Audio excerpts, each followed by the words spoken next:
Good evening guys, this is Ace, back with another Gundam review, and today we're going to be looking at the high-grade Future Century Shining Gundam.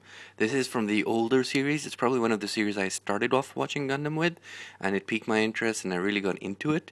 But, it took me a little while to figure out that, hey, these guys actually have model kits and, MSIAs and action figures and a whole bunch of things. But this is probably what I actually started off with. Not because I actually watched it when it first came out, but because I found it on YouTube and I kind of thought it was pretty cool. So basically this is a high-grade kit. It's just recently come out. It's come out in 2011. It's a very, very new kit. And, surprisingly, I am very happy with the way this thing has turned out. The build is okay. It's nothing over the top or anything special, but there are a couple of nice surprises in there. I was genuinely surprised they actually did that. So let's have a look at what we get with this kit. Here we have the high-grade Shining Gundam. Now, I haven't done any painting, I haven't done any panel lining or anything of that such, but I wanted to get a quick review of this guy so that I can start working on painting this guy, because that looks like it's going to be fun. This guy does have some very, very good details in there, and I think painting this guy is going to be quite cool. Especially for someone of this size, I didn't expect there to be as much detail.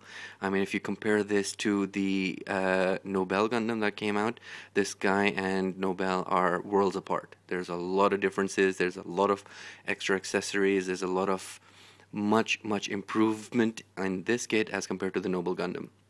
Now, in terms of the colors, you get your typical Gundam colors. So you've got the white, you've got the red, you've got the yellow, and you've of course got the blue and the gray for the joints. So in terms of colors, he's exactly what you'd expect right out of the anime and as well as the Gundam series itself. Now, one thing to note is that the white over here for the whole kit is actually a white. If you look at the master grade that we had for this guy, which came out a while back, that wasn't a white. That was more of a light gray, I think, something like that. And I think that was a little bit more anime accurate, but this guy is a pure white, which means when you do panel line this guy, when you do paint this guy, it's going to be easier for you to get your colors out right. And you don't have to worry about any mixing of colors with the gray or anything like that. In terms of articulation, this guy is pretty cool. He's got a lot more articulation than I did expect right out of the beginning. The head does go all the way around, 360. There's no issues, there's no anything blocking him, so he does go all the way around. The shoulders themselves as well go 360 over here. And the cool thing is, like a couple of master grades, he's got the polycap on his shoulder, which comes out. So you can see it over there. And what this allows him to do is actually move his hand forward and backwards to give you extra posability, which I thought was very, very nice. The elbows do bend, but it's not a complete 180. And but still, for a high grade, it's really, really good. The legs, on the other hand, do go a complete 180, and I was very happy with that. Now, just be a little bit careful because this joint on my kit is a little bit loose. It does come off a lot. Otherwise, it does go all the way 360 over there.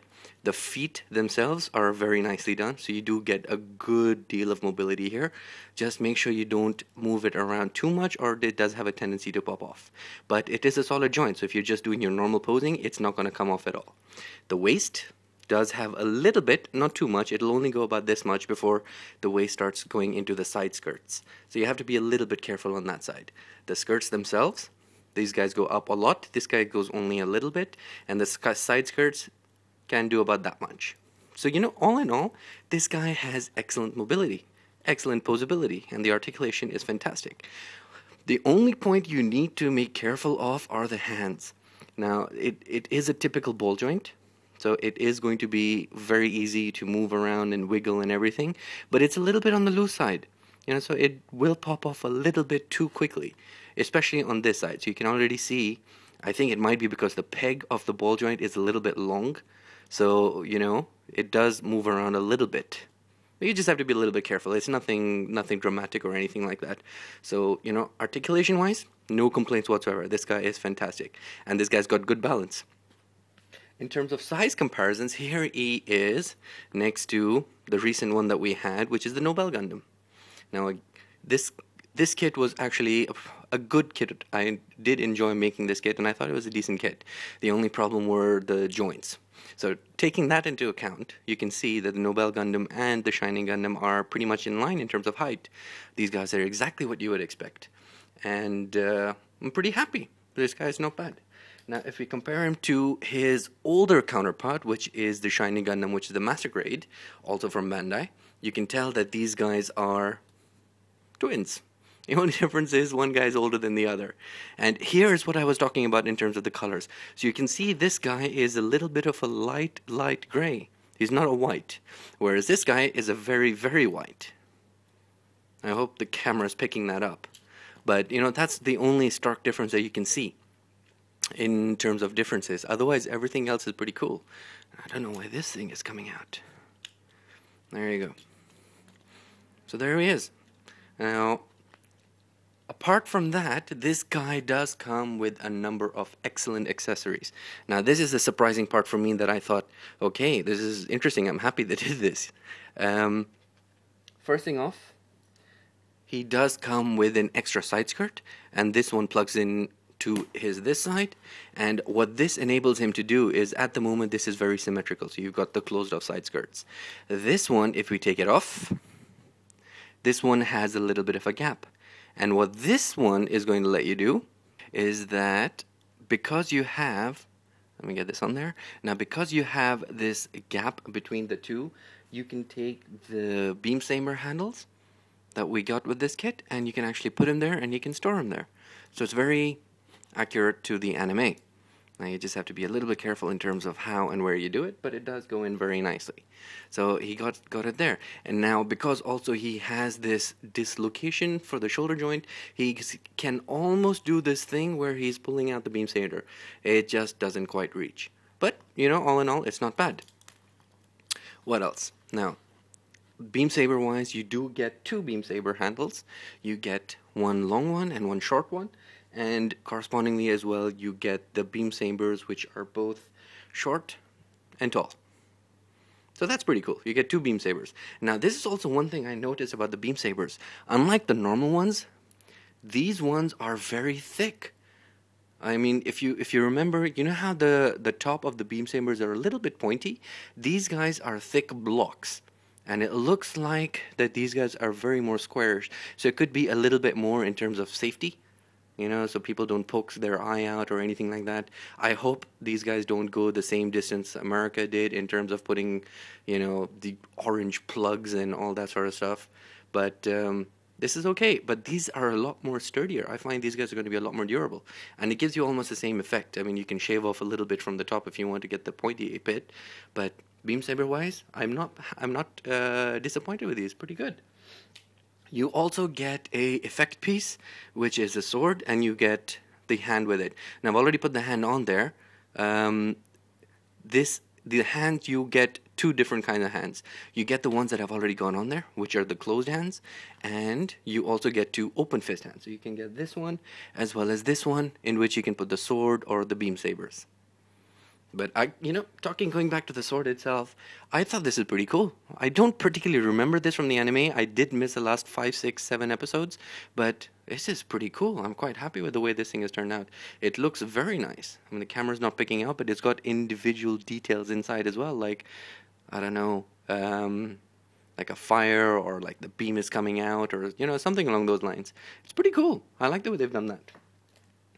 You also get the typical, what is it? Is it the burning finger or the shining finger? I think it's the shining finger. Burning was for the God Gundam. But you get these effect pieces for the hands. and these fit in very nicely to his hand places itself, and you can get your shiny finger, and you get one for each side, the left and the right. Now you also get this effect piece, which is a huge shining finger hand, and the way this works is that this is supposed to go into your Gundam. This then plugs in over here, and then you've got this huge hand as an effect piece for the Shining Gundam. Here's my drawback. Now, I might be doing this wrong, but I can't see anywhere in the instruction sheet, and I've played around with this guy, but I can't figure out how to plug this guy into this guy without physically gluing it in. You can see there are 3 ridges in there, and this guy is supposed to somehow go and place himself in here. Now, the only way I can get this guy to fix in there is using friction. You know, you just have to kind of plug it in and use friction for this guy to hand there. But like you saw, it's not strong. It will come out. And I don't like this. This is the biggest draw point for me. Otherwise, this is pretty cool. And this is the biggest surprise for me. Instead of giving you the small pieces to transform this guy from his normal mode to hyper mode, they've actually given you a completely separate head. I thought that was very neat. Very neat. So instead of, you know, figuring out all these small pieces and taking them on and off again, you've just got the whole head. Just take the head off and you put this one on and you've got the Shining Gundam.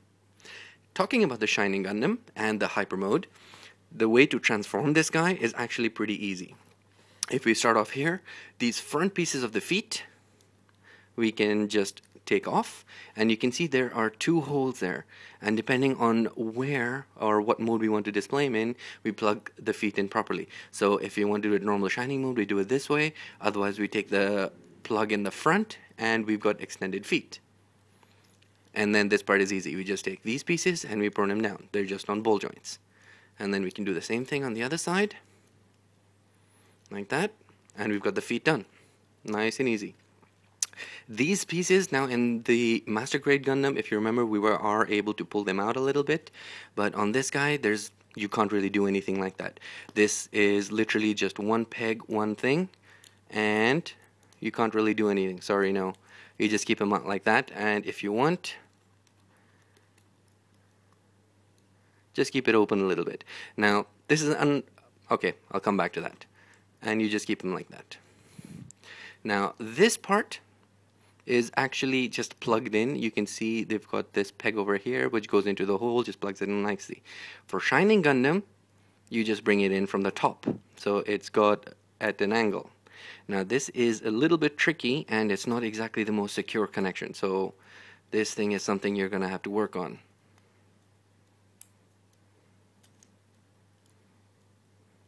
There we go. And it just sits in there on the side. Now please be careful, because this is not exactly the securest of connections, so this thing is going to fall off a lot.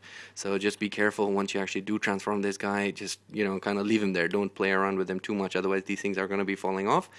Unless you get 2 of these kits, and one will be your normal mode, one will be the hyper mode. But that's redundant. In terms of the shoulders, it's almost exactly like the feet, so you take this part off, and you can see there are 2 grooves. And one of those. So for the normal one, we put him down here. For the Shining Gundam, we put him, for the hyper mode, we put him on the top one. And there we go. So we've got the gap there, we've got the opening there, and we can do the same thing for both sides. We take the head off and we put the correct one on. And there, pretty much, I mean, apart from the shoulder, let me quickly do this one.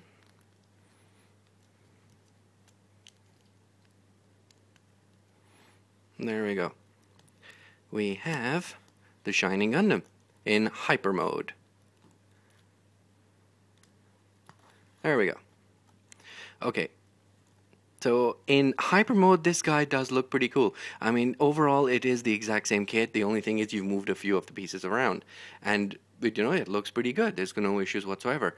My only issue is that you don't get different colored pieces for the different aspects, you know, that come out. Everything here is red, and at the bottom here and in here it's supposed to be yellow or gold. They're all gray. So, but you know, it's a high grade kit. I don't exactly expect it to be too much. What you do get to fix all those issues is a sticker sheet. So you get big golden pieces for the shoulders, you get all these black pieces to do all the lining, the thick lining, and you get these 2 blue pieces. Now these 2 blue pieces are going to go on the top of this, because this is supposed to be red and then the cover of it is supposed to be blue. I haven't put these on because I'm planning to paint this guy. So I thought, why bother with this one? So there we go. That is Shining Gundam in his hyper mode. Overall, I am very happy with this kit. It's got some excellent things. There are a couple of small issues, like I told you off, in terms of a couple of loose joints, nothing too major. And the biggest thing was this effect piece. This is, you know, for me, it's a fantastic piece. But just the point of not being able to put the hand on this is just an issue. I don't like that at all. And, you know, if you do glue it on, it's almost like you're losing one hand and you can't do the normal shining finger. So, anyway, I'll leave that up to you guys. Alright guys, this is Ace. I hope you've enjoyed the review. I will see you guys at the next video.